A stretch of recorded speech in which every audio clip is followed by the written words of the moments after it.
Hello and welcome back to another episode of Imperfect Marketing. I'm your host, Kendra Corman, and I did not have AI write that intro because it was getting a little weird the last couple episodes if you haven't listened in.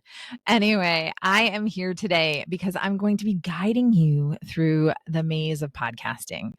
It is a hugely growing platform, and I want to make sure that you understand the secrets of a hit show.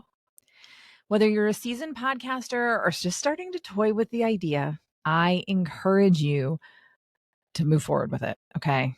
You got to understand podcasting a little bit to have a solid strategy to make sure that you don't suffer from pod fade, which I think is hugely important. Anyway, let's start by discussing a little bit of the pieces of a hit podcast. So, what makes listeners hit subscribe? Is it the content? Is it the charisma and the voice of the host? Or is it the promise of consistent delivery? Well, I think it depends. Success isn't about mimicking others. It's about authenticity. It's about being your authentic self and crafting a consistent voice that resonates through the noise. That's what's going to allow you to keep yourself consistent and true to yourself across untold numbers of episodes, right? And that is why consistency is so important. Your listeners are going to be the backbone. Everything I tell you is a lot of it depends, right? It depends on your capacity to create episodes. It's what your audience is interested in, what topics they're interested in, how long they've got to listen. I'm working on a podcast with a client right now. It's going to be about 15 minutes in length. You know, my imperfect marketing briefs are short, sweet, and to the point so that those in the Midwest, which is most of my listening audience, can go ahead and listen on their short commutes to the office or on their short morning routine. But when you're thinking about other parts of podcasting, you really want to think about your audience. How long are they going to listen? My Thursday interview releases, those are 30 minutes. They used to be 60. They were really interesting. However, my audience stopped listening at 30, which is really important to note, which is why I cut it back down. So let's talk a little bit about visibility. Okay. You can't have a hit show if people can't find you. So you want to make sure you have a unique name and that you are across everything like Apple Podcasts, Spotify, Google Podcasts, which are going away shortly. So even maybe YouTube, any niche directories that might be a part of your topic, every place you can be listed, you want to be listed, including your website with the show notes. Okay. But you want to take a look at your performance on the platforms. Your podcast host, a lot of times, will have metrics that you can take a look at, but there's also other tools out there that you can do that will help you better understand listener behavior.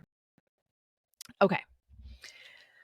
When you're working on SEO for your podcast, that's important, right? Because you want to make sure that people are finding your show if they've never heard of it before. So you want to use some keywords effectively. You want to answer questions that people are typing in to Google. You can use things like Google and use the people also ask section. You can use answer the public to find what potential listeners are searching for and incorporate this information into your titles, episode descriptions.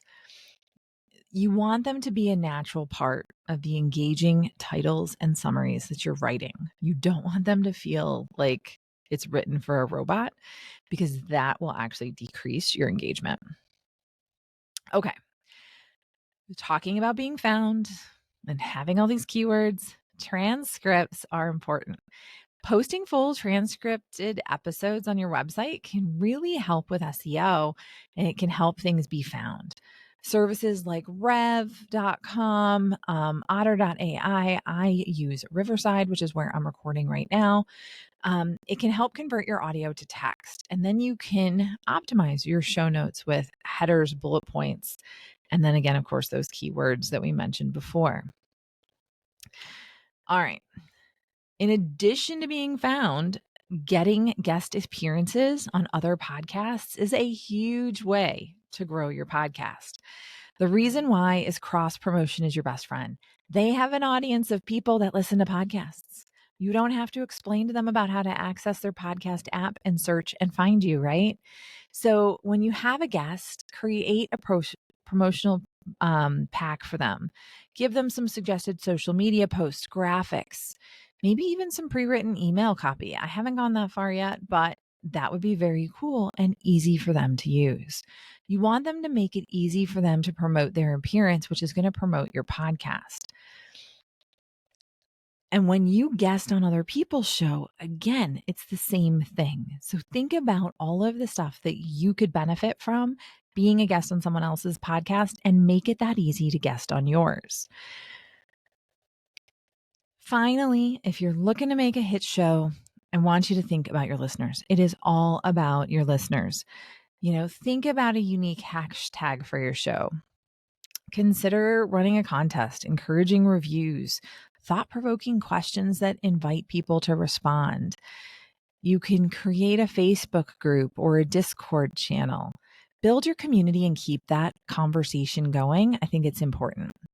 So if you're looking to elevate your podcast and create a hit show, it's going to take a little bit of work. It's going to need to be a consistent, creative approach that engages your audience at every touch point. Each little tweak that you make is a step towards standing out in the bustling world of podcasts. All right, this is Kendra Corman signing off for now. If you learned anything or benefited from anything in this episode, it would really help me out if you would rate and subscribe wherever you're listening or watching. Until next time, may your podcasts prosper and your strategies succeed. Yes, that was AI. See you again soon on another episode of Imperfect Marketing.